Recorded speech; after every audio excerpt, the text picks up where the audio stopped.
কিরে ওই হাবলা, তুই আমাদের ভার্সিটিতে এসেছিস কেন? কেন?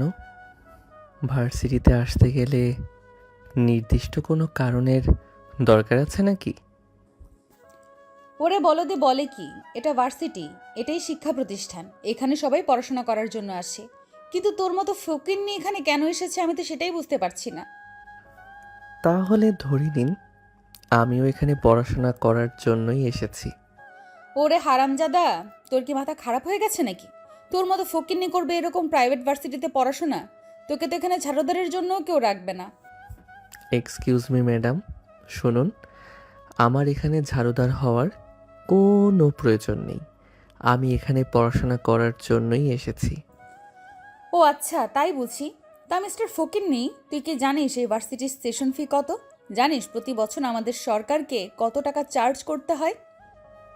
জানবো না কেন? অবশ্যই জানি। না জানি বলেই তো এখানে আসছি। ও আচ্ছা, তাই বুঝি। থাকিস তো বস্তিতে, তাহলে এখানকার পড়াশোনার খরচ বহন করবি কিভাবে? নাকি তোর বাপ মা 14 গোষ্ঠীকে নিয়ে ভিক্ষা করে তারপর ভার্সিটির খরচ চালাবি? দেখুন ম্যাডাম, আমি যাই করি না কেন সেসব কিছু নিয়ে আপনাকে মাথা ঘামাতে হবে না। আমি এখানে পড়াশোনা করতে এসেছি, পড়াশোনা করব, এইটুকুই জানি। আমার ব্যাপারে আপনার মাথা ঘামানোর কোনো প্রয়োজন নেই। ওরে আমার আইসে জমিদারের বংশধর, থাকে তো বস্তিতে, চেহারা দেখে তো এই ফকিন্নির মতো লাগে, আবার এত বড় বড় কথা। এই কথা বলেই মুখটাকে একটা ভেঙচি মারে প্রিয়াঙ্কা। তখনই প্রিয়াঙ্কার বান্ধবীরা তার দিকে তাকিয়ে বলতে থাকে, কি রে দোস্ত, কি ব্যাপার? তুই এই ছেলেটাকে চিনিস নাকি? কেন চিনব না? অবশ্যই চিনি। এই ছেলেটা আমাদের বাসার পরেই একটা বস্তি আছে, ওই বস্তিতেই থাকে। ও আচ্ছা, তাই বুঝি, বুঝতে পেরেছি। এখন বুঝি বস্তির ছেলেরাও ইউনিভার্সিটিতে পড়াশুনো করতে চলে আসে? আরে দোস্ত, বাদ দে সব কথা। ওদের মতো ফকিনি তো সামর্থ্য আছে নাকি আমাদের ভার্সিটির মতো একটা ভার্সিটিতে ঝাড়ুদার হওয়ার? ও তো যোগ্যতা নেই, ফালতু পার্ট নিতে এসেছে। দেখবি একটু পরেই লেজ গুটিয়ে পালাবে। কথাটা শুনেই প্রিয়াঙ্কার বান্ধবীরা সবাই একসঙ্গে উপমা করে হেসে উঠল। প্রিয়াঙ্কাও তাদের সঙ্গে যোগ দিল। অপরদিকে আশিক সেখানে আর এক মুহূর্ত না দাঁড়িয়ে প্রিন্সিপালের রুমের দিকে পা বাড়ালো। প্রিন্সিপাল স্যার নিজের কেবিনে বসে কিছু একটা নিয়ে কাজ করছিলেন। আশিক তখনই প্রিন্সিপাল স্যারের কেবিনে পৌঁছায় আর প্রিন্সিপাল স্যারকে দেখেই বলতে থাকে, আসসালামু আলাইকুম স্যার, আমি আশিক। ওয়ালাইকুম আসসালাম। এসো, ভেতরে এসো, তোমার বাবা আমাকে ফোন করেছিলেন। ও আচ্ছা, ঠিক আছে।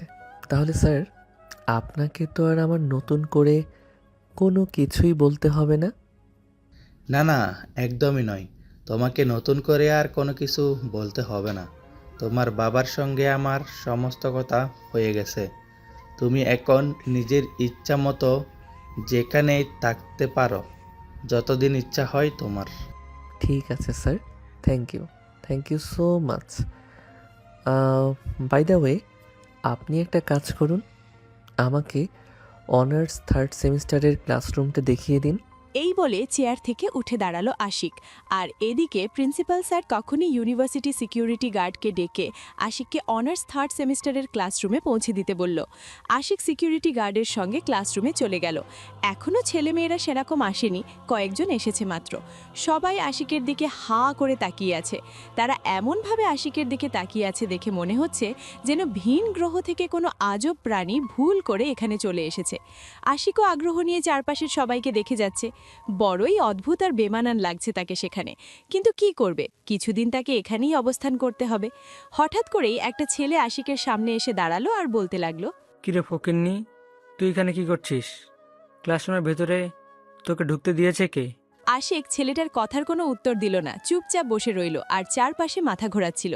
তখনই আবারও ছেলেটা আশিকের শার্টের কলার চেপে ধরে আর বলতে থাকে, কিরে ফকিন্নির বাচ্চা, তোকে আমি কি বললাম? তুই শুনতে পাস না? তোকে ভার্সিটিতে ঢুকতে দিয়েছে কে? তোর মতো ফকিন্নিকে এখানে ঢোকার পারমিশন কে দিয়েছে? আরে, আপনি তো বড় আজব মানুষ। আমি এখানে পড়াশোনা করতে এসেছি। এখানে আমি আমার নিজের যোগ্যতায় এসেছি, কারো রিকোয়েস্টে আসিনি। হা হা হা, হাসালে তুই আমাকে। তোর মতো ফকিন্নি করবে আমাদের মতো প্রাইভেট ভার্সিটিতে পড়াশোনা? কেন রে ভাই? আমি বুঝতে পারছি না এটা কোন হাদিসে লেখা আছে আমাদের মতো গরিব লোকেরা এরকম ভার্সিটিতে পড়াশোনা করতে পারবে না? তখন অজয় সেই কথাগুলোই বলতে লাগলো যেগুলো একটু আগেই প্রিয়াঙ্কা আশিককে তিরস্কার করে বলেছিল। আশিক এবারেও চুপ রয়ে গেল, অজয়ের সঙ্গে কোনো তর্ক করল না। আর এদিকে তখনই ক্লাসের ঘণ্টা পড়ে গেল। সব স্টুডেন্টরা ক্লাসে চলে আসে। দেখতে দেখতে টিচারও ক্লাসে চলে আসলো, আর সবাই ক্লাসে মনোযোগ দিল। ক্লাস শেষ হতেই আবারও সব স্টুডেন্টরা আশিককে ঘিরে ধরল। তারা এমনটাই মনে করছে যেন ভিন গ্রহ থেকে কোনো প্রাণী ভুল করে এই ক্লাসরুমে চলে এসেছে। সবাই এক এক রকম প্রশ্ন বারবার আশিককে করেই চলেছে। আশিকও তাদের প্রশ্নের উত্তর দিচ্ছে, কিন্তু তাতেও তাদের মন ভরছে না। তারা এটা কোনোভাবেই মেনে নিতে পারছে না আশিকের মতো একটা গরিব ছেলে এই ভার্সিটিতে পড়াশুনো করতে এসেছে। আসলে কি আপনারা এই বিষয়টা বুঝতে পারছেন না তো? আশিকের মতো একটা গরিব ছেলে কেন একটা প্রাইভেট ভার্সিটিতে পড়াশুনো করতে এসেছে? তো ভিউয়ার্স, চলুন বিষয়টা আপনাদের খুলে বলি। আশিক কোনো গরিব ঘরের সন্তান নয়, সে কোটিপতি বাবার একমাত্র আদরের রাজপুত্র। আশিক একদম ছোটবেলা থেকেই পড়াশুনো করে। তার বয়সে যখন 4 বছর, তখনই সে ক্লাস 1-এ পড়াশুনো করত, তাই একটু দ্রুতই পড়াশুনো শেষ করতে পেরেছে। ছোটবেলা থেকেই গোয়েন্দা এবং সিআইডি গল্প পড়ত। সিআইডির প্রতিটা গল্পই তার খুবই অসাধারণ লাগলো। সে ছোটবেলা থেকেই একজন সিআইডি অফিসার হতে চাইত, আর সেই জন্যই ছোটবেলা থেকেই ছোটখাটো ব্যাপার নিয়ে ইনভেস্টিগেট করত। এইসব ব্যাপার নিয়ে তার ফ্যামিলিও তাকে কোনোদিন কোনো কিছু বলেনি। বললামই তো আপনাদের, আশিক তার বাবা মায়ের একমাত্র আদরের সন্তান। আশিক যখন যেটা করতে চাইতো তার মা বাবা তাকে তখন সেটাই করতে দিত। পড়াশোনা শেষ করার পরপরই আশিক যোগ দিল সিআইডিতে। কিছুদিনের মধ্যেই সে একজন দুর্দান্ত সিআইডি অফিসারে পরিণত হলো। তুমি তো তার ছোটবেলা থেকেই এটা করার শখ ছিল এবং ছোটবেলা থেকেই এই সব কিছুই প্র্যাকটিস করত, সেই জন্য এই সব কিছুই তার কাছে সেরকম কোনো কঠিন ব্যাপার ছিল না। আশিক এই বস্তিতে উঠেছে একটা কেস সমাধান করার জন্য। যেহেতু সিআইডিতে নতুন জয়েন করেছে, সবেমাত্র 6 মাস মতো হয়েছে, কিন্তু ইতিমধ্যে বেশ কয়েকটা ভালো ভালো কেস হ্যান্ডেল করার কারণে ডিপার্টমেন্ট এখন তাকে একটা বড় সড়ো কেসের জন্য মাঠে ছেড়ে দিয়েছে। যেই কেসটা ঝুলে আছে বিগত প্রায় 6 বছর ধরে, কোনো সিআইডি অফিসার বা অন্য কোনো পুলিশ অফিসারও এই কেসের তদন্ত ঠিকঠাক করতে পারছে না, আর এটাকে শেষও করতে পারছে না। সেই জন্য আশিক যেহেতু মোটামুটি বেশ কয়েকটা কেস সফলভাবে শেষ করতে পেরেছে, এই কেসের দায়িত্ব ডিপার্টমেন্ট থেকে আশিককেই দেওয়া হয়েছে।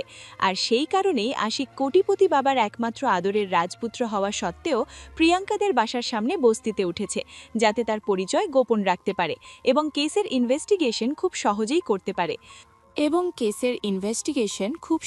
করতে পারে। আর তার জন্য প্রয়োজন ছিল এই ভার্সিটিতে প্রবেশ করা, কারণ এই ভার্সিটির ভিতরেও লুকিয়ে রয়েছে অনেকগুলো গোপন সূত্র, যার কারণে প্রিন্সিপালের সহায়তা নিয়ে আশিকের এই ভার্সিটিতে প্রবেশ করা। যদিও প্রিন্সিপাল স্যার এই সব ব্যাপারে সবকিছুই জানেন, কিন্তু প্রিন্সিপাল স্যার কাউকেই কোনো কিছু বলবেন না, কারণ তিনিও চান এই কেসটা সলভ হোক। এদিকে আশিক তখন সিআইডি অফিসার কিংবা কোটিপতি বাবার একমাত্র আদরের ছেলে সেজে এই কেসটা ইনভেস্টিগেশন করতে পারত না। সেই জন্যই বস্তিতে উঠে গরিব ছেলের বেশ ধরে ভার্সিটিতে প্রবেশ করা, যাতে কেউ তার গতিবিধি লক্ষ্য না করে এবং সে খুব সহজেই এই কেসটাকে হ্যান্ডেল করতে পারে। তো ভিউয়ার্স, চলুন গল্পের বর্তমান সময়ে ফিরে আসা যাক।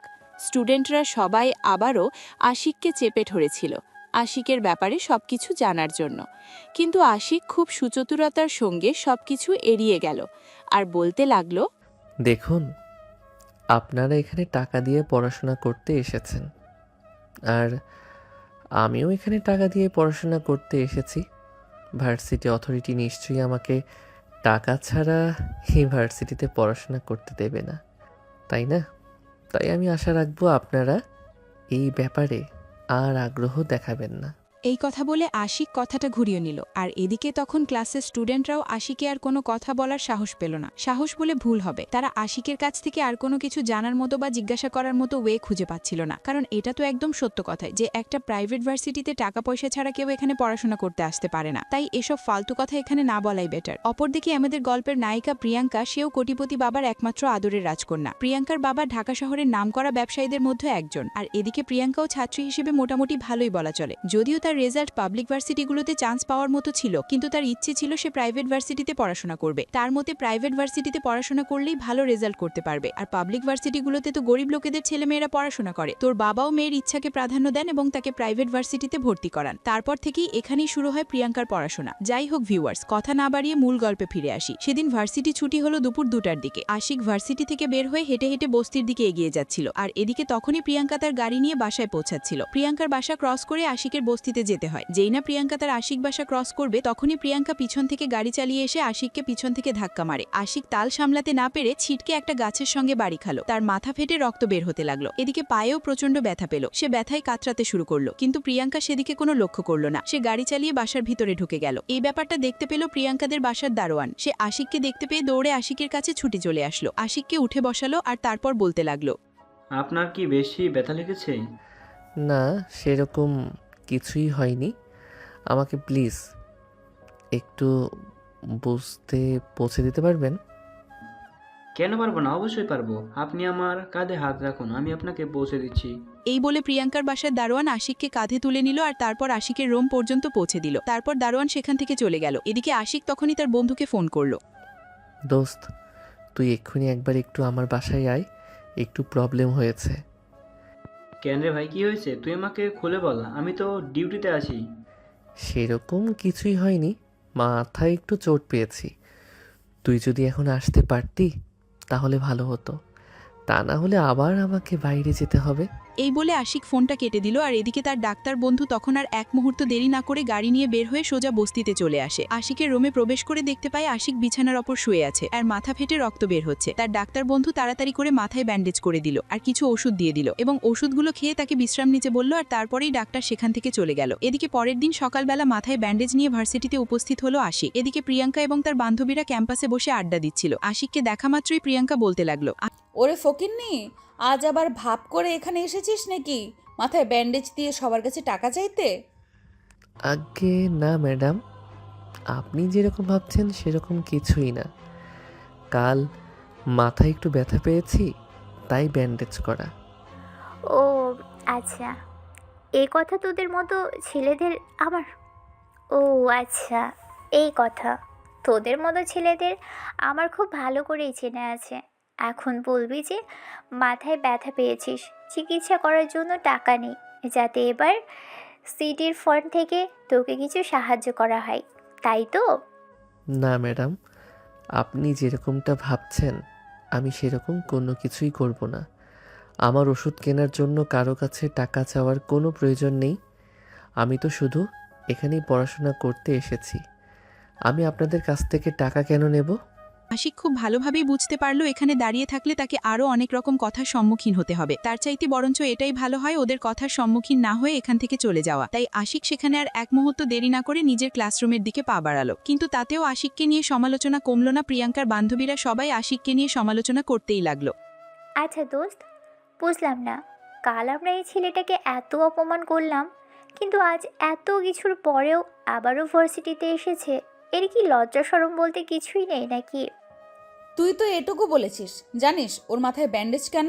এই বলে প্রিয়াঙ্কা গতকালকের ঘটনা তার বান্ধবীদের খুলে বলল। এই কথা শুনে তার বান্ধবীরা মাথায় হাত দিয়ে বসে পড়ল। এত বড় একটা অ্যাক্সিডেন্ট হওয়ার পরেও ছেলেটা কোনো প্রতিবাদ পর্যন্ত করেনি, আর এদিকে আজ আবার ভার্সিটিতে এসেছে। ওরা জিজ্ঞাসা করার পরেও কোনো উত্তর দেয়নি। এভাবেই কথা চলছিল প্রিয়াঙ্কা এবং তার বান্ধবীদের মাঝে। এভাবে দেখতে দেখতে ক্লাসের সময় হয়ে গেল। ঘন্টা পড়ে যাওয়াতে সবাই ক্লাসে চলে গেল। এভাবেই যাচ্ছিল দিনগুলো। দেখতে দেখতে অনেক দিনই মোটামুটি চলে গেল, প্রায় 15 দিনের মতো। এদিকে আশিকও নিয়মিত ভার্সিটিতে আসছে। তার ভার্সিটিতে আসার একটাই কারণ, সেটা হলো ইনভেস্টিগেশন। আপনারা একদম ঠিক শুনেছেন, এই ভার্সিটির সিনিয়র ব্যাচ মানে অনার্স ফাইনাল ইয়ারের কিছু ছাত্র আছে যারা কিনা এই ভার্সিটিতে দিনের পর দিন কুকর্ম চালিয়ে বেড়াচ্ছে, যারা বছরের পর বছর সেমিস্টারে আটকে আছে শুধুমাত্র ভার্সিটি থেকে এসব কুকর্ম চালিয়ে যাওয়ার জন্য। কিন্তু তাদেরকে এসব কিছু থেকে ফিরিয়ে আনার মতো কোনো রাস্তা নেই। অনেক চেষ্টা করছে কিন্তু কোনোভাবেই কোনো কিছু করে উঠতে পারছে না, আর সেজন্যই আশিকের এখানে আসা। গত 1 মাস আগেও একটা মেয়ে এই ভার্সিটিতে আত্মহত্যা করেছে, তার কারণ রেপ। মেয়েটা আত্মহত্যা করার আগে ছোট্ট একটা নোট লিখে গেছে। সে ধর্ষিত হয়েছে এই ভার্সিটিরই কোনো স্টুডেন্টদের হাতে, কিন্তু কে সেটা এই নাম এখনো কেউ জানে না। আর মেয়েটা সেই নোটে এই নামটা উল্লেখ করেনি। তবে সিআইডির একটা টিম গোপন সূত্রে অনুসন্ধান করে জানতে পেরেছে এই সব কিছুর পিছনে এই ভার্সিটির কিছু স্টুডেন্ট দায়ী, আর সেজন্যই আশিকের এখানে আসা। তো ভিউয়ার্স, চলুন কথা না বাড়িয়ে আমরা মূল গল্পে ফিরে যাই, আর কি হতে চলেছে সেটাই দেখা যাক। বেশ কয়েকদিন পর হঠাৎ করে একদিন সকালবেলা ভার্সিটিতে আসে আশিক। তখনই দেখতে পাই কিছু ছেলেপেলে মিলে ফার্স্ট ইয়ারের একটা মেয়েকে বিরক্ত করছে। আশিক সেদিকে এগিয়ে গেল আর বলতে লাগলো,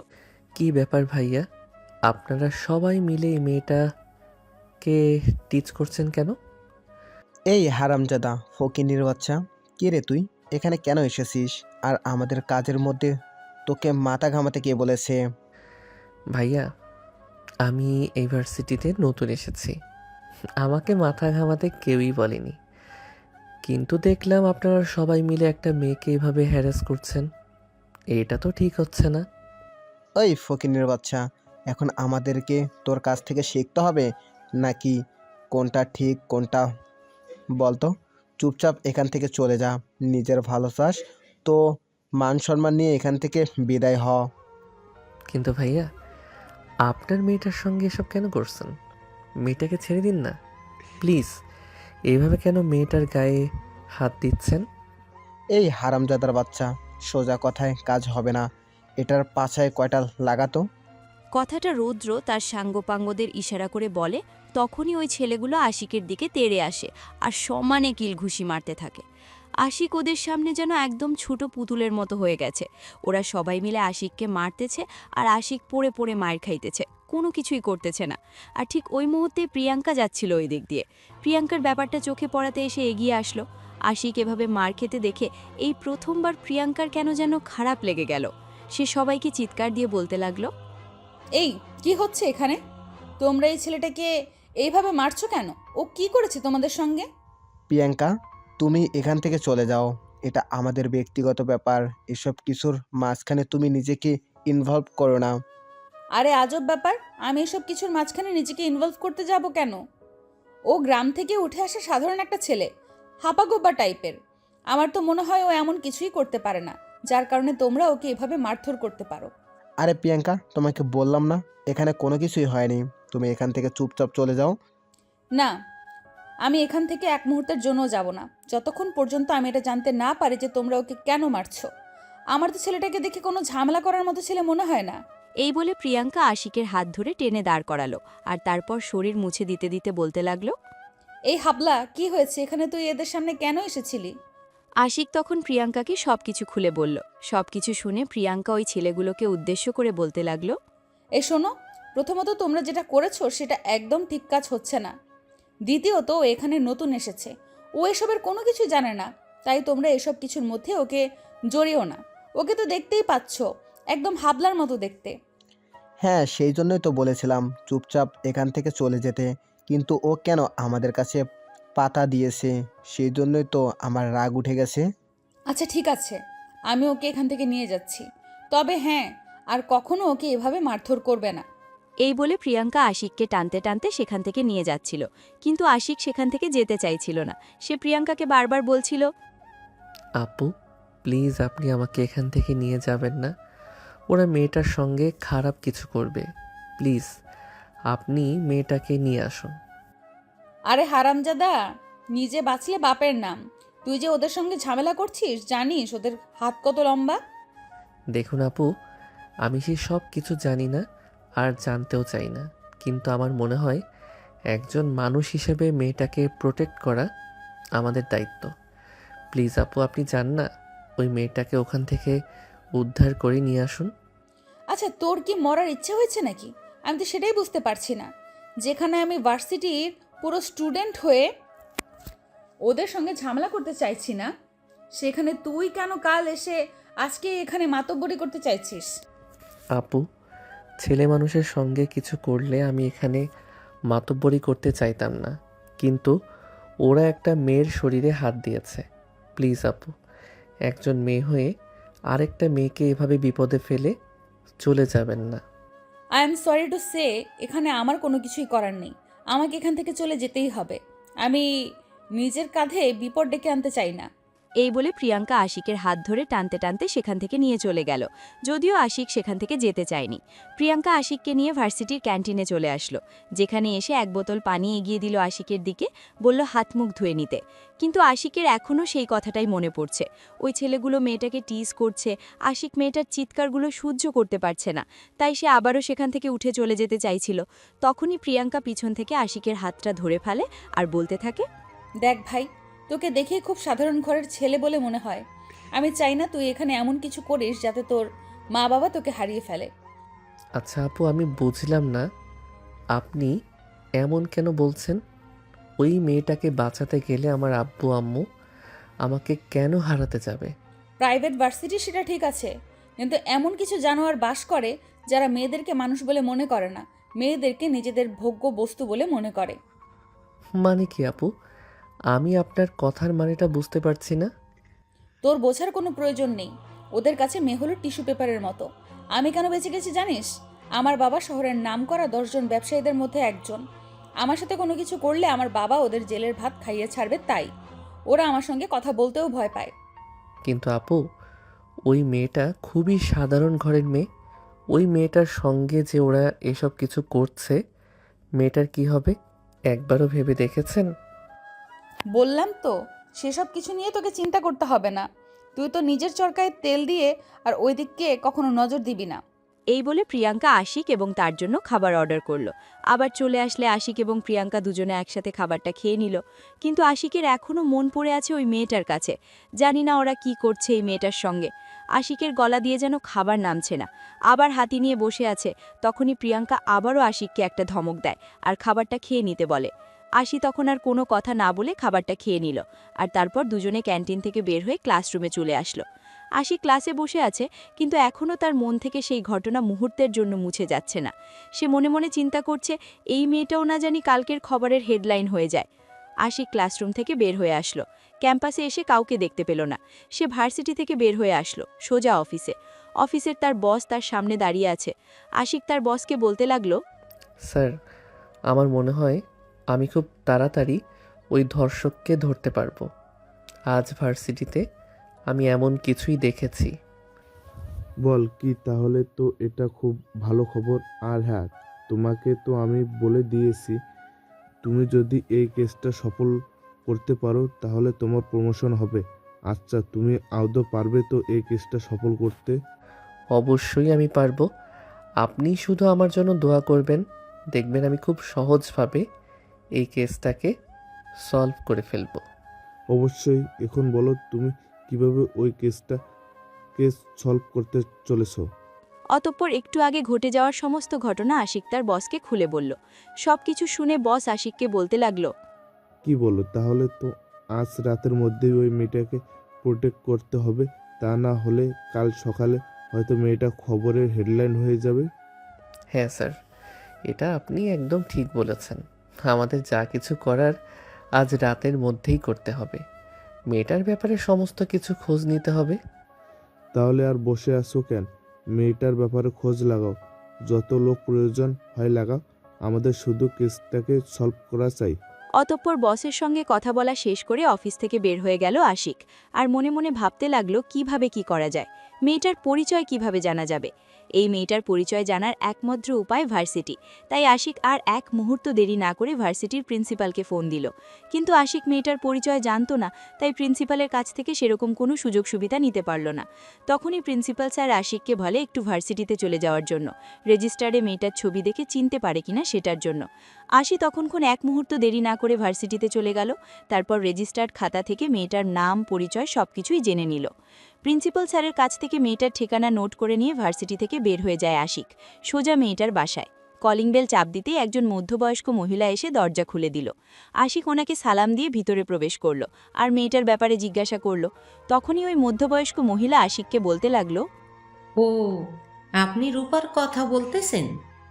রূপা তো নিজের রুমে বিশ্রাম নিতে এসে, ওর সাথে আপনার কি দরকার? কোন তো শুনি। দেখুন, ও আমার ক্লাসমেট। ওর সঙ্গে আমার একটু দরকার আছে, একটা নোট নেওয়ার আছে। আমি ওর সঙ্গে একটু দেখা করতে পারি? যদি আপনি পারমিশন দেন তো। হ্যাঁ ভিউয়ার্স, আশিককে দেখতে এখনও একদম পিচ্চি পিচ্চি লাগে। তাকে দেখে মনেই হয় না যে সে একজন সিআইডি অফিসার, আর যার কারণে সহজে কেউ তাকে সন্দেহ করতে পারে না। এদিকে আশিক তখন মেয়েটার আম্মুর কাছ থেকে অনুমতি নিয়ে মেয়েটার রুমে চলে গেল। এটা দরজা বন্ধ করে রুমে শুয়ে শুয়ে কান্না করছিল। আশিক রুমের দরজায় নক করে বেশ কিছুক্ষণ পর রুমের দরজা খুলে যায় ভিতর থেকে। আশিক রুমের ভিতরে প্রবেশ করে আর তখনই দেখতে পায় রূপা বিছানার ওপর বসে কান্না করছে। আশিক এগিয়ে যায় রূপার দিকে আর কি হয়েছে সম্পূর্ণ ঘটনাটাকে খুলে বলতে বলে। আর তারপরেই রূপা সবকিছু আশিককে খুলে বলে। সবকিছু শুনে আশিক ভাই, আসলে এই ছেলেগুলো অনেক দিন ধরেই আমাকে বিরক্ত করে। অনেক দিন ধরে আমাকে বাজেভাবে ইশারা দিচ্ছিল। ওরা আমাকে ওদের সঙ্গে হোটেলে যাওয়ার কথা বলছিল, কিন্তু আমি যখন ওদের প্রস্তাবে রাজি হলাম না, তখনই ওরা আমার সঙ্গে এসব কিছু করেছে। অতঃপর রূপার কাছ থেকে আরও অনেক কিছুই জেনে নিল আসিফ। এই ছেলেগুলোই সেই ছেলেগুলো ভার্সিটির ভিতরে এই কর্মকাণ্ডগুলো বহু বছর ধরেই চালিয়ে আসছে, কিন্তু তাদের ক্ষমতার দাপটের কারণে এখনও পর্যন্ত কেউ তাদের কোনো কিছুই করতে পারেনি। এমনকি তারা প্রত্যেকটা বিষয়ে এমনভাবেই গুম করে ফেলেছে যে কোনো চিহ্ন পর্যন্ত রেখে যায়নি। তাই আশিক রূপার সঙ্গে আরও বেশ কিছুক্ষণ কথা বলা যাতে সম্পূর্ণ বিষয়টা একেবারে পরিষ্কার হতে থাকে। দেখুন ভাইয়া, আমরা প্রথমে এমন মেয়েদেরকে টার্গেট করবে যাদের পারিবারিক আর্থিক অবস্থা ও সামাজিক অবস্থা খুব একটা ভালো নয়, জানা খুব সহজে আইনে কোনো স্টেপ নিতে পারবে না, আর তারপরে তারা তাদের উদ্দেশ্য হাসিল হয়ে উঠে পড়ে লেগে যাবে। হ্যাঁ, আমি সম্পূর্ণ বোকাটা খুব ভালোভাবে বুঝতে পেরেছি, কিন্তু আমি আর সবগুলো মেয়ের মতো তোমাকেও সুইসাইড করতে দিব না। কিন্তু ভাইজান, আমি বেঁচে থাকলে এই সমাজে মুখ দেখাবো কি করে? আমি একটা ধর্ষিত, আমাকে কেউ বিয়ে করতে চাইবে না। আর যেটা আজ ওরা আমার সঙ্গে করেছে, কাল সেটা সোশ্যাল মিডিয়াতে ভাইরাল করে দেবে। তখন আমার মা বাবা সমাজে মুখ দেখাবে কি করে? ওরা সেরকম কোনো কিছুই করতে পারবে না, তার জন্য তোমাকে একটু শক্ত হতে হবে। আমার তোমার থেকে হেল্প চাই। তুমি যদি আমাকে একটু হেল্প করো, তাহলে আজকের পর থেকে তোমার মতো আর কোনো মেয়েকে ওদের বলির পাঠা হতে হবে না। বলো, তুমি আমার প্রস্তাবে রাজি আছো কি না? কিন্তু ভাইয়া, ওরা তো আমার ভিডিও সোশ্যাল মিডিয়াতে আপলোড করে দেবে, তারপর কি হবে? আরে বাবা, আমি তোমাকে বললাম তো, ওরা তোমার কোনো কিছুই করতে পারবে না। ওরা তোমার কোনো কিছু সোশ্যাল মিডিয়ায় আপলোড করতে পারবে না। তার জন্য যত চাই কিছু করতে হোক, সব কিছু আমি করব। অতঃপর আশিকের কথার উপর ভরসা করে রূপা রাজি হয়ে গেল আশিককে সাহায্য করার জন্য। আশিক রূপার সঙ্গে আরও বেশ কিছু কথাবার্তা বলে আশিক সেখান থেকে বেরিয়ে আসলো। নিজের রুমে বসে আছে বিছানার উপর আর মনে মনে ভাবছে কিভাবে কি করা যায়, কিন্তু এভাবে একা একা চিন্তা করলে হয়তো সমাধান নাও আসতে পারে। তাই আশিক রুম থেকে বের হয়ে চলে গেল ডিরেক্ট অফিসে, মানে সিআইডি ব্যুরোতে। বসের সামনে বসে আছে আশিক সবকিছুই খুলে বলল বসকে। সবকিছু শুনে বস আশিককে বলতে লাগলো, সবার আগে ওই রুদ্রের নামের ছেলেটার ফোন ট্র্যাক করো, ও কোথায় আছে সেটা জানার চেষ্টা করো, তারপর ওকে গ্রেপ্তার করতে হবে। কিন্তু স্যার, আমরা অ্যারেস্ট ওয়ারেন্ট ছাড়া উঠে গ্রেফতার করব কিভাবে? কারণ ও শহরের খুব প্রভাবশালী একজন ব্যক্তি। ওকে আমরা যেন তেনভাবে গ্রেফতার করতে পারি না। তার জন্য তো রূপা নামের মেয়েটাই যথেষ্ট। তুমি তো মেয়েটাকে বলেছো তুমি ওই মেয়েটাকে বিউরোতে নিয়ে আসো, ওই মেয়েটা রুদ্রের এগেনস্টে কমপ্লেন লেখাবে। আশিক তখন বসের কথায় রাজি হয়ে গেল। তারপর সেখান থেকে সোজা আবারও রূপার বাসায় চলে গেল। রূপা এবং তার ফ্যামিলিকে সবকিছু বুঝিয়ে বলার পর রূপা রুদ্রের বিরুদ্ধে লিখিত অভিযোগ করতে রাজি হয়ে গেল। সন্ধ্যা হওয়ার আগেই আশিক রুদ্রের বাসার ঠিকানা জোগাড় করে তার আরও কয়েকজন সহকর্মীকে নিয়ে তারপর রূপার বাসা ঘেরাও করে ফেলল। এই মিস্টার রুদ্র, আপনি পালানোর সমস্ত রাস্তা বন্ধ হয়ে গেছে। সিআইডি টিম আপনার পুরো বাড়ি ঘেরাও করে ফেলেছে। আপনি এক্ষুনি আত্মসমর্পণ করুন। আপনি কোনোভাবেই পালানোর চেষ্টা করবেন না, তাহলে আমরা গুলি চালাতে বাধ্য হব। কথা বলতে বলতে আশিক এবং তার সহকর্মীরা সবাই বাড়ির ভিতরের দিকে অগ্রসর হচ্ছিল। যদিও রৌদ্রের ছেলেরা তাদেরকে অনেক রকম বাধা বিপত্তি করেছে, কিন্তু আশিক সেসব বাধা বিপদ থেকে অতিক্রম করে রৌদ্রের বেডরুমে পৌঁছে গেল, যেখানে কিনা রুদ্র একটা মেয়ের সঙ্গে অন্তরঙ্গ অবস্থায় ছিল। আশিক ওই রুমে প্রবেশ করা মাত্রই রৌদ্র বিছানা থেকে ছিটকে পড়ে গেল আর নিজেকে কোনো রকম সামলে নিয়ে চিৎকার করে বলতে লাগলো, এই গাইয়া ফকিনের বাচ্চা, তোর এত বড় সাহস! ভার্সিটিতে ঝামেলা করে তোর আপত্তি মেটেনি, এখন তুই আমার বাসা পর্যন্ত চলে এসেছিস। তোকে এত সাহস কে দিয়েছে? আমাকে কারো সাহস দিতে হয় না, আমি নিজেরটা নিজেই তৈরি করে নিতে পারি। এখন তুই আমার সঙ্গে চল। আমি তোর সঙ্গে যাব মানে? আমি তোর সঙ্গে কোথায় যাব? তোর মতো ফকিনের সঙ্গে আমার কোথাও যাওয়ার থাকতে পারে? রুদ্র কথা শেষ করার আগেই তার রুমে আরও বেশ কয়েকজন সিআইডি অফিসার এসে হাজির হয়। এটা দেখে তো রুদ্র আরও অনেক বেশি রেগে গেল। সে চিৎকার করে বলতে লাগলো, ওই ফকিন্নির ঘরের ফকিন্নি, তুই এইসব 2 টাকার গুন্টা পাস্তা নিয়ে এসেছিস আমাকে শায়েস্তা করার জন্য? তুই জানিস আমি এই মুহূর্তে তোদের কি অবস্থা করতে পারি? আশিক তার সঙ্গে তর্কে যেতে চাইল না। সে সোজা অন্য সিআইডি অফিসারকে আদেশ করল রুদ্রকে গ্রেফতার করার জন্য। আর তারাও এক মুহূর্ত দেরি না করে রুদ্রের হাতে হ্যান্ডকাফ পরিয়ে দিল। রুদ্র কোনোভাবেই বুঝতে পারছে না এসব কি হচ্ছে। এই গ্রামের এই ফকিরনি মার্কা ছেলেটা কিভাবে কাউকে আদেশ করতে তাকে গ্রেফতার করার জন্য আর তাকে গ্রেফতারও করে নিচ্ছে। রুদ্র সবকিছুই হাঁ করে দেখতে কোনো কিছুই যেন তার মাথা দিয়ে ঢুকছে না। সবকিছু মাথার ওপর দিয়ে যাচ্ছে। তো ওই মুহূর্তেই আশিক আবারও তার অন্যান্য সহকর্মীদের বলতে লাগলো, আরে কি হলো, আপনারা এখন এখানে দাঁড়িয়ে আছেন কেন? এই হারামজাদাকে গাড়িতে তুলুন। বলতেই আশিকের সহকর্মীরা আর এক মুহূর্ত দেরি না করে রুদ্রকে বাড়ি থেকে বের করে নিয়ে গেল। তারপর সেখান থেকে রুদ্রকে গাড়িতে উঠিয়ে সোজা সিআইডি ব্যুরোতে নিয়ে আসা হলো। একদম সবকিছু অবাক হয়ে যাচ্ছে রুদ্রে। সে কোনো কিছুই ভাবতে পারছে না কি থেকে কি হয়ে গেল। আর আশিক তাকে কিভাবে অ্যারেস্ট করে নিয়ে আসলো। আশিক তো গ্রাম থেকে উঠে আসা সাধারণ একটা ছেলে, যে কিনা ভার্সিটিতে নতুন এসেছে। সেই সঙ্গে তাকে দেখতে তো একদম বস্তির ছেলেদের মতো লাগে। সে তাকেও বস্তিতে, তাহলে কিভাবে কি হচ্ছে না হচ্ছে কোনো কিছুই মাথায় ঢুকছে না রুদ্রের। রুদ্রকে একটা রুমে আটক করে রাখা হয়েছে। সন্ধ্যা 6টা বাজে। খবরের হেডলাইন। আজকের গরম খবর। দিনের পর দিন ভার্সিটিতে ঘটে আসা আত্মহত্যার কাহিনীর পেছনে যেই মানুষটা ওতপ্রোতভাবে জড়িত তাকে গ্রেফতার করেছে সিআইডি টিম। আর তার পেছনে সবচাইতে বড় অবদান একজন নতুন সিআইডি অফিসার, যিনি কিনা কয়েক মাস আগেই সিআইডিতে জয়েন করেছেন। একজন নতুন সিআইডি অফিসার হিসাবে এত বড় একটা কেস এত সহজে হ্যান্ডেল করেছেন, যার কারণে একদম অবাকের চূড়ান্ত সীমানায় পৌঁছে গেছে পুরো বাংলাদেশ। কেউ কখনো ভাবতেই পারেনি এর জন্য নতুন সিআইডি অফিসার এসে এত কঠিন একটা কেস এত সহজে সলভ করে দিতে পারে। সবাই ভেবেছিল এই সিআইডি অফিসার হয়তো অন্য সবার মতোই কয়েকদিন এটা নিয়ে তদন্ত করবে আর তারপর হাল ছেড়ে দেবে। কিন্তু এই নতুন সিআইডি অফিসার সত্যিই অন্যরকম। তিনি কত সহজে এই কেসটাকে হ্যান্ডেল করলেন আর তদন্তের দায়িত্ব হাতে নেওয়ার 1 মাসের মধ্যেই অপরাধীকে গ্রেফতার করলেন। এবার সুবিচার পাওয়ার আশায় আছে পুরো বাংলাদেশ। আশিক রৌদ্রকে আইনের হাতে তুলে দিয়ে নিজের দায়িত্ব পালন করল। আর এবার যা করার আদালত করবে। এতগুলো মেয়েকে রেপ করার পর প্রেগনেন্ট করে তাদেরকে আত্মহত্যা করতে বাধ্য করা। জানি না আদালত কি রায় দেবে, তবে ফাঁসি বা যাবজ্জীবন কিছু তো একটা হতেই হবে। তা না হলে যে মেয়েগুলো আত্মহত্যা করেছে তাদের প্রতি অবিচার করা হবে। এসব কথা চিন্তা করতে করতেই সিআইডি ডিউটি থেকে বেরিয়ে গেল আশিক। ঠিক ওই মুহূর্তেই তার ফোনে একটা কল আসলো। আশিক মোবাইলটা হাতে নিয়ে দেখে রূপা তাকে ফোন করেছে। আশিক ফোনটা রিসিভ করলো আর তখনই অপর প্রান্ত থেকে রূপা বলতে লাগলো, আসসালামু আলাইকুম ভাইয়া। শুনলাম রুদ্রকে আপনারা গ্রেপ্তার করেছেন, কিন্তু এদিকে আমার ভীষণ ভয় করছে ওর ছেলেরা আবার আমার কোনো ক্ষতি করে বসে। এসব কিছু নিয়ে তোমাকে বিন্দু মাত্র চিন্তা করতে হবে না। ওর ছেলেরা তোমার কিচ্ছু করতে পারবে না। তবে তুমি শুধু আমার পরিচয়টা গোপন রেখো।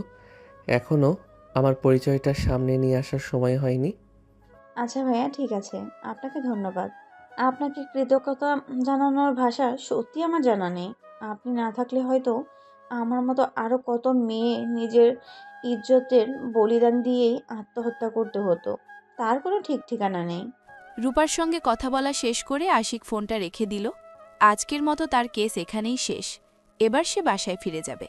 তাই বস্তিতে এসে নিজের সমস্ত জিনিসপত্র গুছিয়ে নিল। বস্তির বাইরেই তার জন্য অপেক্ষা করছে তার বাবার পাঠিয়ে দেওয়া বিএমডাব্লিউ। 8 ঘন্টা পরেই বস্তি থেকে বেরোয় আশিক আর তারপরেই গাড়িতে উঠে বসে। ড্রাইভার তাকে নিয়ে সোজা বাড়ির সামনে চলে আসলো। তার 1 গেট খুলে দিল ড্রাইভার। গাড়ি নিয়ে ভিতরে প্রবেশ করল আশিক। গাড়ি থেকে নেমে ঘরের ভিতরে প্রবেশ করে। তার আম্মু তাকে দেখা মাত্রই দৌড়ে এসে জড়িয়ে ধরে আর বলতে থাকে, বাবা, সত্যিই আজ তোকে সন্তান হিসেবে জন্ম দিতে পেরে নিজেকে গর্ভবতী মনে হচ্ছে। তুই আজ যেটা করেছিস সেটা বাংলাদেশের ইতিহাসে নজির হয়ে থাকবে। বছরের পর বছর ধরে বাংলাদেশের পুলিশ এবং সিআইডি টিম যেটা করতে পারেনি তুই সেটাই করে দেখিয়েছিস। সারা বাংলাদেশ তোর প্রতি কৃতজ্ঞ। আরে আম্মু, এভাবে বলার কি আছে? আমি তো শুধুমাত্র আমার দায়িত্ব পালন করেছি। এখন যা করার আদালত করবে। আশিক নিজের রুমে চলে আসে, খাওয়া দাওয়া করে একটা ঘুম দেয়। শান্তির ঘুম, যে ঘুমটাকে অনেক দিন ধরেই মিস করছিল। ছোটবেলা থেকেই অনেক আদর যত্নে মানুষ হয়েছে আশিক। বস্তির এরকম নোংরা পরিবেশে এসে কখনোই অভ্যস্ত ছিল না, কিন্তু চাকরি এবং ডিউটির খাতিরে তাকে এটা করতেই হলো। তবে এখন কয়দিন মিনিমাম একটু শান্তিতে কাটানো যাবে, এই কথা চিন্তা করতে করতেই একটা ঘুম দেয় আশিক। সন্ধ্যা পেরিয়ে রাত হয়ে আসলো। আশিকের আব্বু অফিস শেষ করে বাসায় ফিরে আসে। ড্রয়িং রুমে বসেই তিনি আশিকের নাম ধরে ডাকতে থাকেন। আশিক তার বাবার গলার আওয়াজ শুনে ড্রয়িং রুমে চলে আসে। বাবাকে দেখা মাত্রই দৌড়ে গিয়ে জড়িয়ে ধরে আর বলতে লাগলো, বাবা, কেমন আছো তুমি? তোমার শরীরের কি অবস্থা এখন? এতদিন তো ভালো ছিল না, তবে এখন আলহামদুলিল্লাহ আগে চাইতে অনেকটা ভালো আছে, কারণ আমার রাজপুত্র আমার কাছে চলে এসেছে। আমার ছেলে আমার কাছে থাকলে আমি এমনিতেই ভালো থাকি। ও আচ্ছা বাবা, ঠিক আছে। এখন থেকে আর দূরে কোথাও যাব না। এখন থেকে আমি তোমাদের সঙ্গেই থাকব, আর তোমাদের সাথে নিয়েই ভালো থাকার চেষ্টা করব। এই বলে বাবা ছেলে একসঙ্গে বসে গল্পগুজব করতে থাকে। এভাবে দেখতে দেখতেই গল্প করতে করতেই অনেক রাত হয়ে গেল। রাতে খাওয়া দাওয়া শেষ করে যে যার যার রুমে গিয়ে ঘুমিয়ে পড়ল। আর এদিকে পরের দিনে প্রিয়াঙ্কা ভার্সিটিতে এসেই খবরটা জানতে পারল। এমন নয় যে তাদের বাড়িতে টিভি নেই, কিন্তু প্রিয়াঙ্কা কখনোই টিভি দেখে না। আর তার ফোনটা একটু প্রবলেম হয়েছে, তাই গতকাল রাতে অনলাইনে ছিল না, না হলে তো খবর কালকেই পেয়ে যেত। ভার্সিটিতে এসে ক্যাম্পাসে প্রিয়াঙ্কা বসতেই তার বান্ধবীরা দৌড়ে এসে তাকে খবরটা দিল আর বলতে লাগলো, দোস্ত, তুই খবর শুনেছিস? কিসের খবর? আমি তো কিছুই বুঝতে পারছি না। কি হয়েছে একটু খুলে বল তো শুনি। আমাদের ক্লাসের রুদ্রকে সিআইডি গ্রেফতার করেছে গতকাল রাতে তার নিজ বাড়ি থেকে। মানে কি বলছিস তুই? এমনিতেই কিছু বুঝতে পারছি না, যেখানে কিনা এত বছর ধরে ছেলেটা এত কিছু করে আসছে, কেউ তার বিরুদ্ধে কথা বলার সাহস পর্যন্ত পাচ্ছে না, সেখানে সরাসরি গ্রেফতার। তবে আর বলছি কি দোস্ত, আমি তো এটাই বুঝতে পারছি না, যেখানে বাংলাদেশ পুলিশ সিআইডি টিম এত বছর ধরে তদন্ত করে কোনো কিছু করতে পারছে না, আর সেখানে হুট করে এই ছেলেটাকে কিভাবে কেউ গ্রেপ্তার। বিষয়টা খুবই ইন্টারেস্টিং। বিষয়টা একটু খতিয়ে দেখতে হবে আসলে এর পেছনে কি আছে, আর কে এত নিখুঁত পরিকল্পনা করে কাজটা করতে পেরেছে। সে যেই করুক না কেন, মাথায় বুদ্ধি আছে বলতে হবে। বাই দ্য ওয়ে দোস্ত, ক্লাসে চল, ক্লাসের টাইম হয়ে গেছে। এ বলে দীপা প্রিয়াঙ্কার ক্লাসের দিকে পা বাড়ালো। কিন্তু প্রিয়াঙ্কার আজ একটা বিষয় বড় অদ্ভুত লাগলো, সে আশিককে কোথাও দেখতে পেল না। ভার্সিটি ছুটি হওয়ার পর প্রিয়াঙ্কা ভার্সিটির গেটের সামনে দাঁড়িয়ে আছে। তখন ভার্সিটির সামনে এসে প্রিয়াঙ্কাকে দাঁড়িয়ে থাকতে দেখে বলতে থাকে, কিরে দোস্ত, কি হয়েছে? তুই এখানে দাঁড়িয়ে আছিস কেন? তুই তো কখনো ভার্সিটি ছুটির পর এখানে দাঁড়াস না, গাড়ি নিয়ে সোজা বাসায় চলে যাস। দোস্ত, তুই কি একটা বিষয় লক্ষ্য করেছিস? আজ ওই ছেলেটাকে দেখতে পেলাম না, কিছুদিন আগে যে ছেলেটা 3rd ইয়ারে ভর্তি হয়েছে। এটা আবার লক্ষ্য করার কি আছে? আমি তো সেটাই বুঝতে পারছি না। ওই ছেলের হয়ে যখন প্রবলেম হয়েছে সেজন্য আসতে পারিনি। এই বলে দীপা প্রিয়াঙ্কাকে কথা ভুলিয়ে দিয়ে সেখান থেকে নিয়ে চলে গেল। দেখতে দেখতে আরও কিছুদিন চলে গেল, কিন্তু আশিক আর ভার্সিটিতে আসছে না। এই বিষয়টা প্রিয়াঙ্কাকে খুবই ভাবাচ্ছে। হুট করে আশিক কোথায় চলে গেল? প্রিয়াঙ্কা আজ বাসায় এসে সিদ্ধান্ত নিল খই বস্তিতে যাবে। সেই বস্তিতে আশিক থাকত। যেমন চিন্তা তেমনই কাজ। বিকেলবেলা বাসা থেকে বের হয়ে বস্তির দিকে এগিয়ে গেল। বস্তির সামনে যেতেই বস্তির ভিতর থেকে কিছু ছোট ছোট ছেলে এসে প্রিয়াঙ্কাকে ঘিরে ধরল। প্রিয়াঙ্কা তাদেরকে জিজ্ঞাসা করতে লাগলো, এখানে একটা ছেলে থাকতো যে ভার্সিটিতে পড়াশোনা করত, ওই ছেলেটা কোথায়? নাম আশিক। আপনি ওই ছেলেটার কথা বলতাছেন? উনি তো চলে গেছে এখান থেকে। উনি কোথায় চলে গেছেন আর কোথায় গেছেন সেই ব্যাপারে কোনো কিছু জানো তোমরা? না ম্যাডাম, আমরা তো কোনো কিছুই জানি না। তবে বেশ কয়েকদিন আগেই একটা বড় গাড়ি উনারে নিতে এসেছিল। উনি ওই গাড়িতে করেই চলে গেছেন। মানে কি কোনো পুলিশের গাড়ি ছিল নাকি? ওই ছেলেটা কি কোনো অপরাধ করেছিল নাকি, যে যার কারণে পুলিশ তাকে ধরে নিয়ে গেছে? না ম্যাডাম, ওইটা কোনো পুলিশের গাড়ি ছিল না। ওইটা বিশাল একটা বড় গাড়ি, আর দামি গাড়ি ছিল। প্রিয়াঙ্কার মাথায় কোনো কিছু ঢুকছে না। এই ছেলেগুলো কি বলছে? আশিক কার সঙ্গে কোথায় গিয়েছে? তার মাথায় হাজারটা প্রশ্ন ঘুরপাক খাচ্ছে। এসব চিন্তা করতে করতেই বস্তি থেকে বের হয়ে আসলো। আশিক কোথায় গেল? কার গাড়িতে করে গেল? কোনো কিছুই বুঝতে পারছে না প্রিয়াঙ্কা। তোকে হুট করে একটা মানুষ এভাবে গায়েব হয়ে যাওয়ার তো কোনো কথাই নেই, কিন্তু গেলটা কোথায় সেটা খুঁজে বের করতে হবে। এসব চিন্তা করতে করতেই বাসায় চলে আসে। ব্যালকনিতে বসে আছে একা একা, কিন্তু তার মনে একটাই প্রশ্ন, আশিক কোথায় গিয়েছে, তাকে কিভাবে খুঁজে পাওয়া যাবে। কিন্তু অনেক চিন্তা করেও কোনো উত্তর খুঁজে পাচ্ছে না প্রিয়াঙ্কা।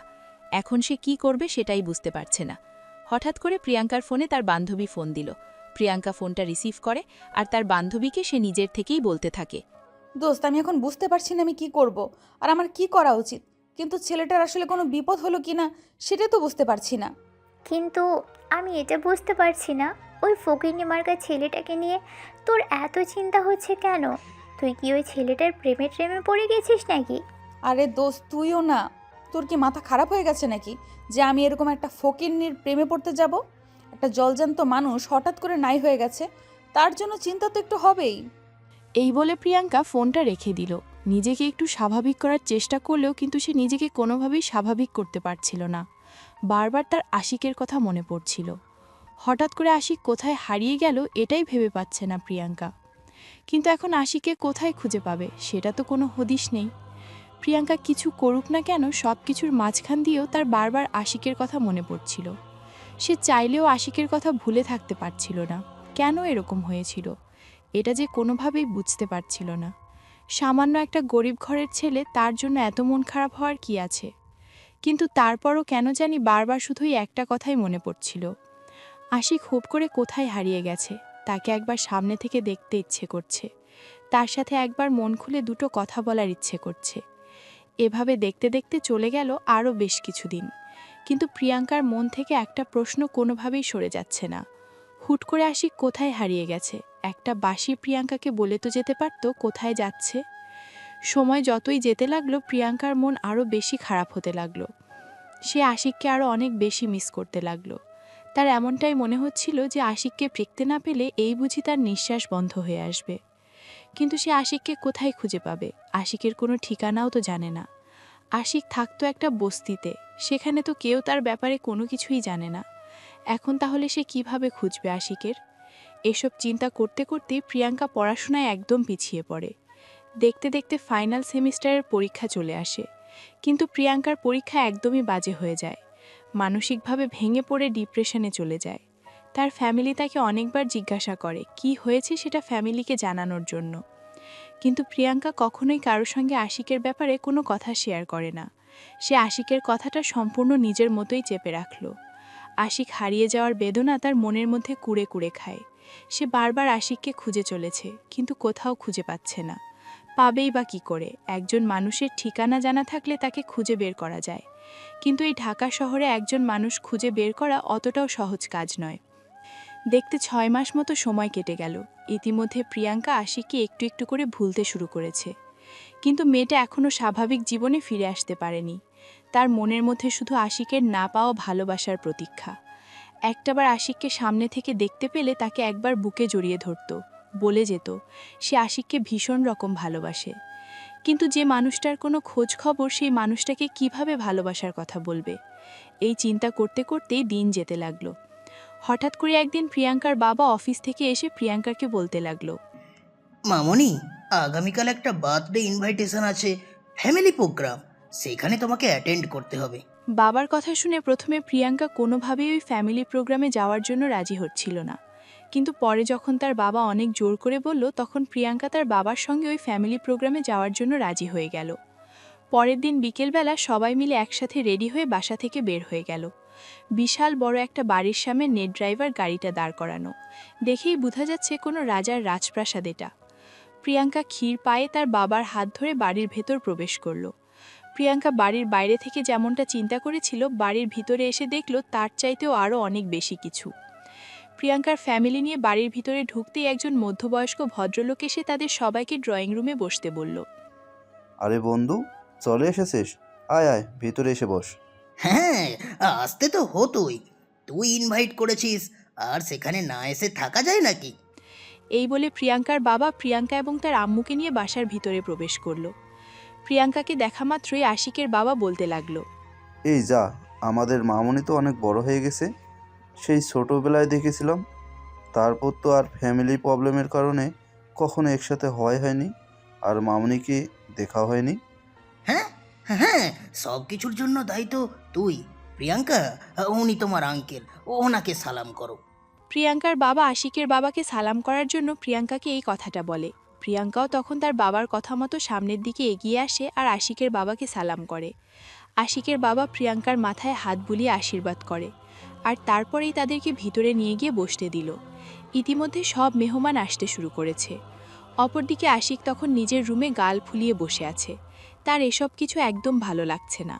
তার আম্মু তার সঙ্গে কথা বলছে, বারবার রেডি হওয়ার জন্য বলছে, কিন্তু সে এরকম ধুমধাম করে জন্মদিনের আয়োজন করতে একদম প্রস্তুত ছিল না।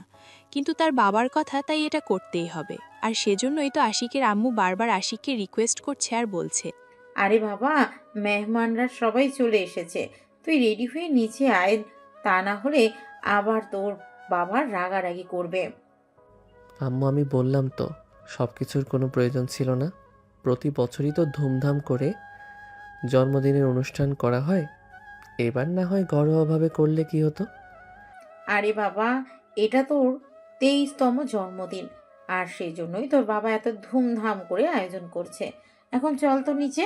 এই বলে আশিক রেডি হতে না চাইলেও আশিকের আম্মু আশিককে জোর করে রেডি করিয়ে তারপরেই নিচে নিয়ে আসেন। আশিক সিঁড়ি দিয়ে নিচে নামছিল, প্রিয়াঙ্কা এবং তার ফ্যামিলির সবাই ড্রয়িং রুমে বসে আছে। তখনই হঠাৎ করেই প্রিয়াঙ্কার চোখ গেল সিঁড়ির দিকে। আশিককে দেখা মাত্রই প্রিয়াঙ্কা লাফ দিয়ে উঠে দাঁড়ালো। আশিকের চোখ তখনও প্রিয়াঙ্কার উপর পড়েনি। সে নিজের মতো করেই সিঁড়ি দিয়ে নেমে আসছে। প্রিয়াঙ্কা আশিককে দেখা মাত্রই সামনের দিকে এগিয়ে গেল। প্রিয়াঙ্কা আর আশিক একদম মুখোমুখি। আশিক প্রিয়াঙ্কাকে দেখেও না দেখার ভান করে সামনের দিকে চলে যাচ্ছিল। তখনই প্রিয়াঙ্কা তার পথ আগলে দাঁড়ায় আর বলতে থাকে, এই দাঁড়াও দাঁড়াও, তুমি আমাকে এড়িয়ে যাচ্ছ কেন? এক্সকিউজ মি, কে আপনি? আর আমি আপনাকে এড়িয়ে কেন যাব? প্রশ্নটা তোমার নয়, আমার জিজ্ঞেস করার কথা। তোমাকে তো আমি বস্তিতে দেখেছিলাম, আমাদের ভার্সিটিতে কিছুদিন ক্লাসও করেছো, তাহলে তারপর হঠাৎ করে কোথায় হারিয়ে গেলে? আর আজ এখানে তুমি কি করছো? দুজনের কথোপকথন শুনে এগিয়ে আসে আশিকের বাবা।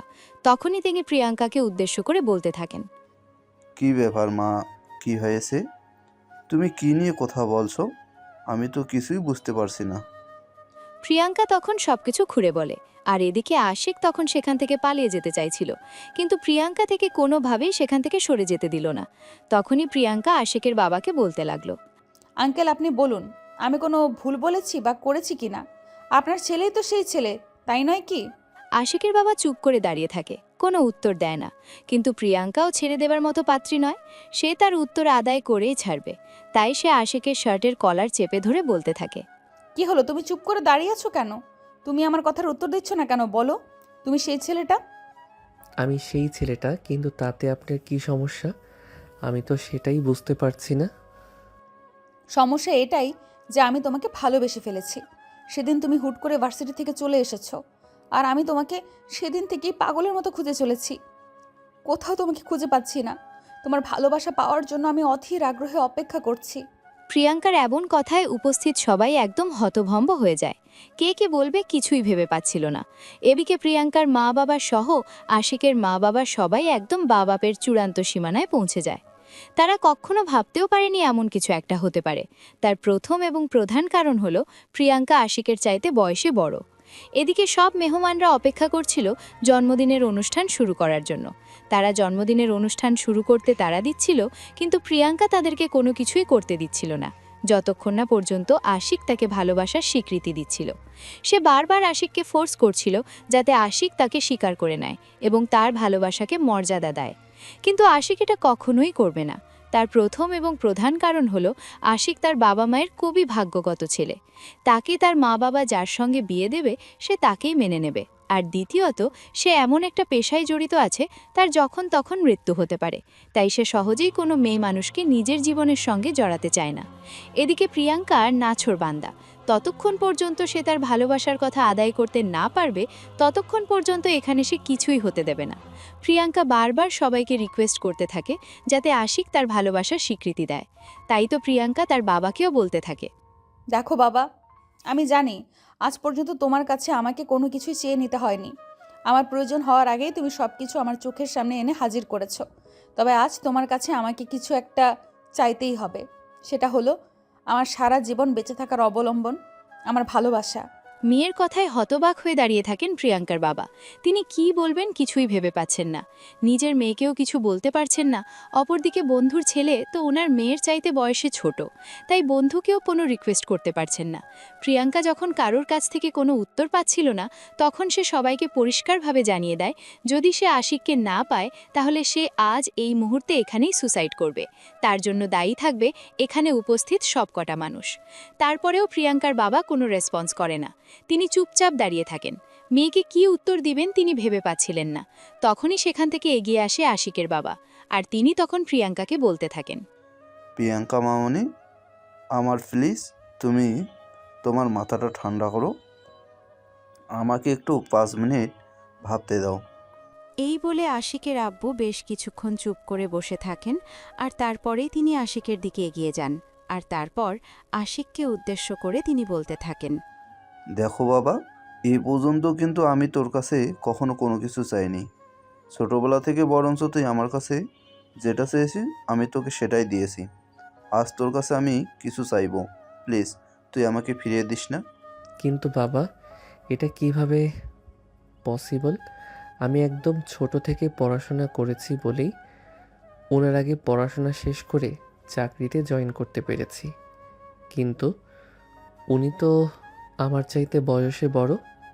হ্যাঁ, আমি সেটা খুব ভালো করেই জানি, কারণ প্রিয়াঙ্কা মামনি ছোটোবেলার একটু অসুস্থ ছিল, যার কারণে সে ছোটোবেলায় পড়াশোনা করতে পারেনি, একটু দেরি হয়ে গেছিল।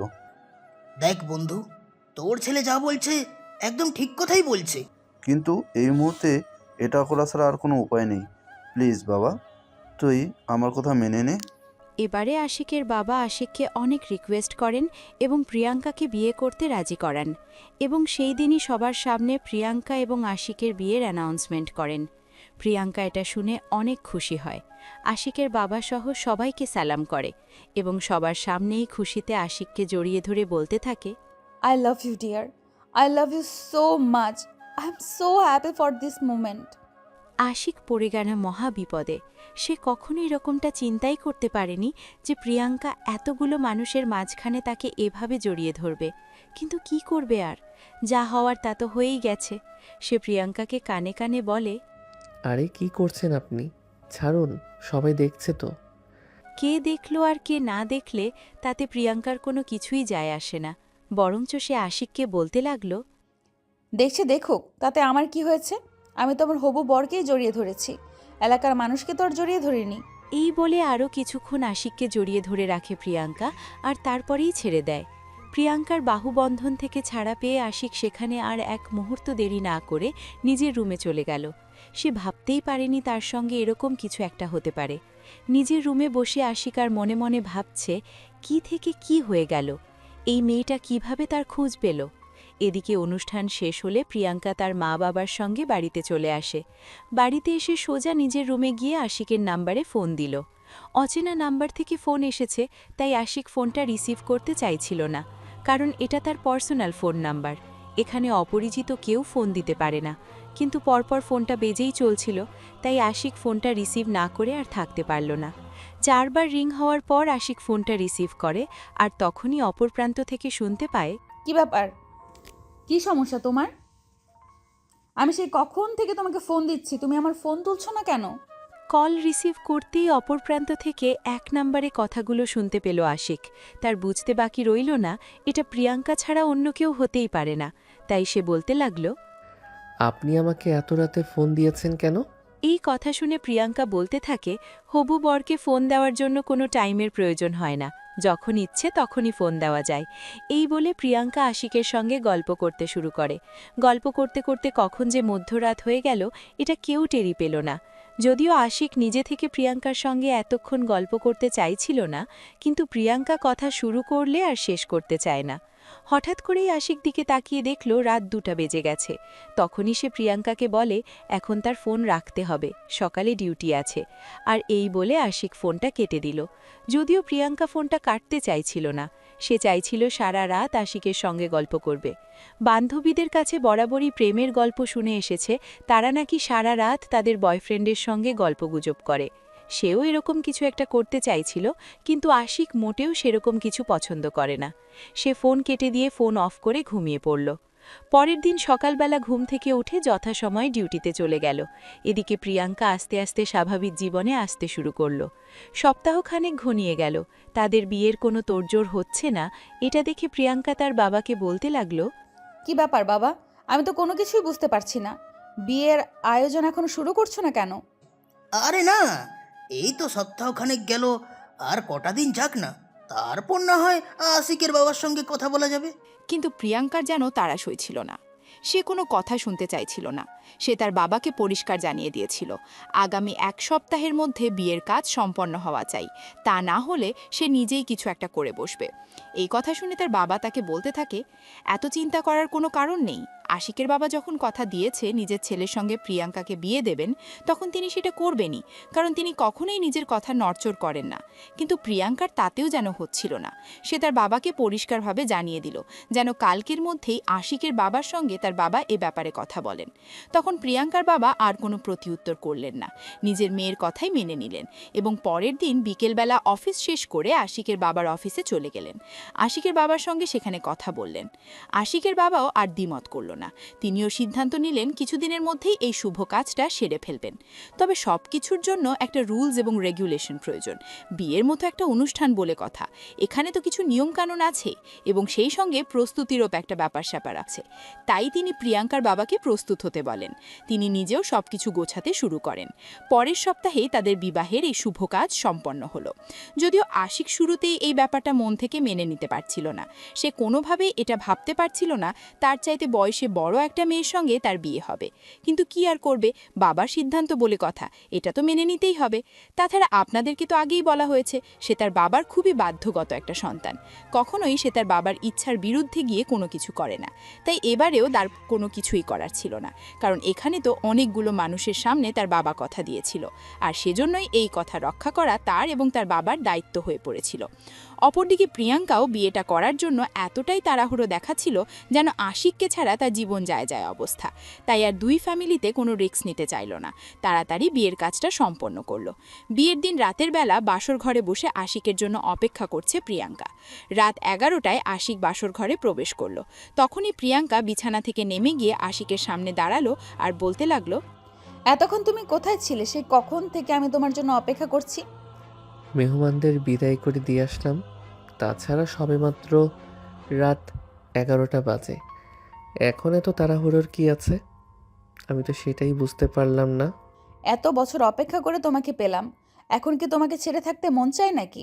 হ্যাঁ, সেটা ঠিক আছে, সেটা না হয় বুঝলাম, কিন্তু সারা রাত তো রয়েছে। এই এত কথা বলো না তো, লাইটটা অফ করে আমার কাছে আসো। কেন? লাইট অন রেখে তোমার কাছে আসলে কি সমস্যা? লাইট অফ করতে হবে কেন? তখনই প্রিয়াঙ্কা বিছানা থেকে নেমে এসে ঠাস করে আশিকের মাথায় একটা থাপ্পড় বসিয়ে দিয়ে বলতে লাগলো, আরে হারামজাদা, এখানে সমস্ত ভিউয়ার্সরা রয়েছে যারা আমাদের এই দুষ্টু মিষ্টি ভালোবাসার গল্পটি শুনছে। তাদেরকেও কি তুমি আমাদের রোম্যান্স দেখাবে নাকি? এই যা, সত্যি তো, আমি তো এটা একদম ভুলেই গেছিলাম। একটু ওয়েট করুন ম্যাডাম, আমি লাইট অফ করে আসছি। এই বলে আশিক রুমের লাইটটা অফ করে প্রিয়াঙ্কার কাছে চলে গেল। তারপর কি হলো ভিউয়ার্স? হ্যাঁ, সেটা আমিও দেখিনি আপনাদের মতো। এরপর ভালোই যাচ্ছিল তাদের দিনগুলো। বিয়ের কাজকর্ম শেষ হওয়ার পর আশিক নিজের ডিউটিতে মনোযোগ দেয়। অপরদিকে কিছুদিন পর প্রিয়াঙ্কাও তার বাবার কোম্পানির দেখাশোনা করতে থাকে। প্রিয়াঙ্কা শ্বশুরবাড়িতে থেকেও বাবার কোম্পানির দেখাশোনা করত। এতে আশিক কিংবা তার ফ্যামিলির কোনো প্রবলেম ছিল না, কারণ তারাও চাইতো প্রিয়াঙ্কা তার ফ্যামিলির পাশে দাঁড়াক। কারণ প্রিয়াঙ্কা ছিল তার ফ্যামিলির একমাত্র মেয়ে। সে যদি তার বাবা মায়ের পাশে না দাঁড়ায়, তাহলে কে তার বাবা মায়ের পাশে দাঁড়াবে? আর অপরদিকে প্রিয়াঙ্কাও সংসারপ্রেমী মেয়ে ছিল। সারাদিন যত যা কিছু করতো না কেন, যতই ব্যস্ত থাকতো, দিন শেষে সন্ধ্যা হওয়ার আগেই শ্বশুরবাড়ি ফিরে আসতো আর নিজের হাতে স্বামী এবং শ্বশুর শাশুড়ির জন্য রান্নাবান্না করে তাদের মন জোগাড় করার চেষ্টা করত। অপরদিকে শ্বশুরবাড়ির সবাইও প্রিয়াঙ্কাকে অনেক বেশি ভালোবাসত। যদিও প্রিয়াঙ্কার শ্বশুর শাশুড়ি এটা কখনোই চাইতো না প্রিয়াঙ্কা সারাদিন বাইরে কাজ করে এসে সংসারের কাজ করবে, কিন্তু প্রিয়াঙ্কাকে তারা এটা বলে শোনাতে পারত না। একদিকে যেমন প্রিয়াঙ্কা সারাদিন বাইরে পরিশ্রম করে বাসায় ফিরে আসতো, অপরদিকে আশিকও সারাদিন বাইরে পরিশ্রম করে বাসায় ফিরে আসতো।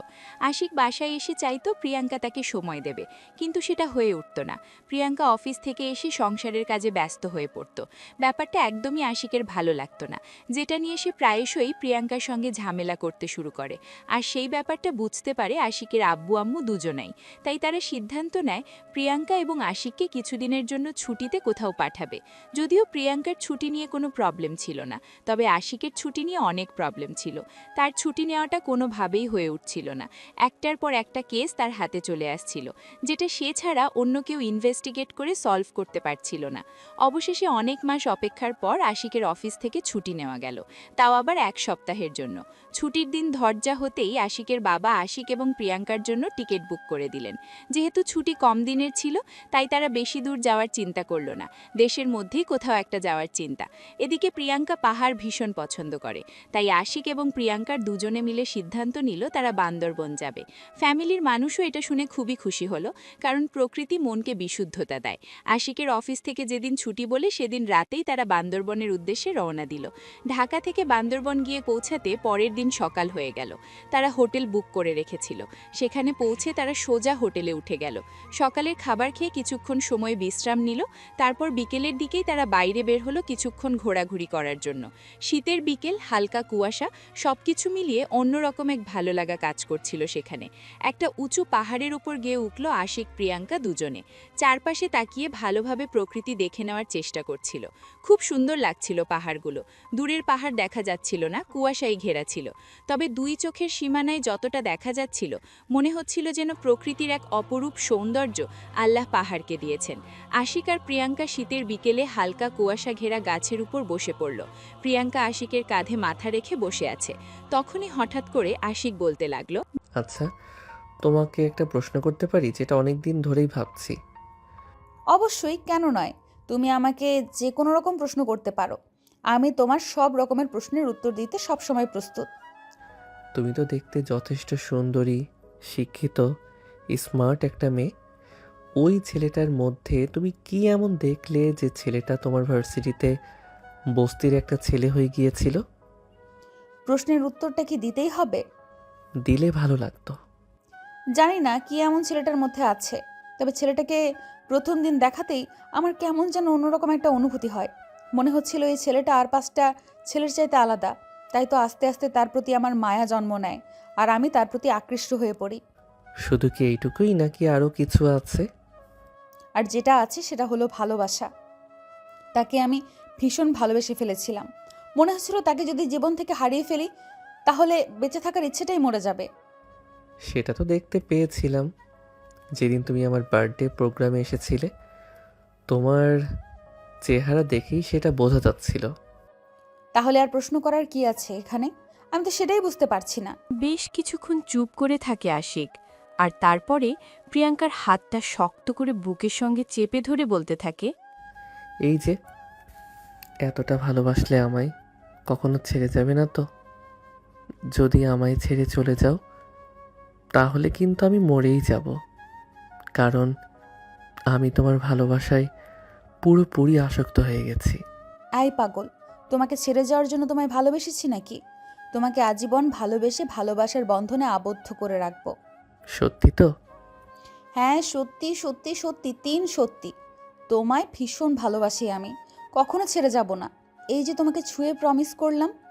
এই বলে আশিকের হাতটা শক্ত করে চেপে ধরে প্রিয়াঙ্কা, আর তখনই আশিক প্রিয়াঙ্কাকে শক্ত করে জড়িয়ে ধরে চিৎকার করে বলতে থাকে, হে আকাশ বাতাস, হে পাহাড় সাক্ষী থেকো তোমরা আমার প্রিয়তমা। আর হে আকাশ বাতাস, হে পাহাড় সাক্ষী থেকো তোমরা। আমার প্রিয়তমা আজ আমায় কথা দিয়েছে, সে কখনো আমায় ছেড়ে যাবে না, যেন সে তার কথা রক্ষা করতে পারে। আশিকের কথাগুলো পাহাড়ের গায়ে লেগে প্রতিধ্বনিত হচ্ছিল। প্রিয়াঙ্কাও তখন আশিককে শক্ত করে জড়িয়ে ধরে তার বুকে মাথা রেখে একটা স্বস্তির নিঃশ্বাস নেয়, আর বলতে থাকে, আল্লাহ তাকে রাব্বুল আলামিন, আপনি আমাকে সেই শক্তি দিন যেন আমি আমার প্রিয় মানুষটার সুখের কারণ হয়ে সারা জীবন তার পাশে থাকতে পারি। এদিকে দেখতে দেখতে সন্ধ্যা হয়ে আসে, আর দুজন দুজনার হাত ধরে পাহাড়ি আঁকাবাঁকা পথে হোটেলে ফিরে আসার চিন্তা করতে থাকে। সন্ধ্যা গনিয়ে আসে, অন্ধকার নেমে আসে। প্রিয়াঙ্কার মনে একটু ভয় ভয় লাগতে থাকে। পাহাড়ি আঁকাবাঁকা জঙ্গলময় পথ তাই। আর তখনই আশিক প্রিয়াঙ্কাকে টান দিয়ে পাজা কোলে তুলে নেয় আর বলতে থাকে, ভয় পেও না প্রিয়তমা, আছি তোমার পাশে। আমি পাশে থাকতে কোনো বিপদ তোমায় স্পর্শ করতে পারবে না। এই বলে সামনের দিকে অগ্রসর হয় দুজনেই। এভাবেই শুরু হয় তাদের ভালোবাসার নতুন এক পথ চলা। সুপ্রিয় ভিউয়ার্স, আমাদের আজকের গল্পটি এ পর্যন্তই ছিল। গল্পটি আপনাদের কাছে কেমন লেগেছে ছোট্ট একটা কমেন্টে জানাবেন। ভালো লাগলে লাইক, কমেন্ট অ্যান্ড শেয়ার করে পাশেই থাকবেন। নিত্য নতুন ভালোবাসার গল্প পেতে আমাদের চ্যানেলটিকে সাবস্ক্রাইব করবেন। এতক্ষণ সাথে থাকার জন্য ধন্যবাদ। সবাই ভালো থাকবেন, সুস্থ থাকবেন। আল্লাহ হাফেজ।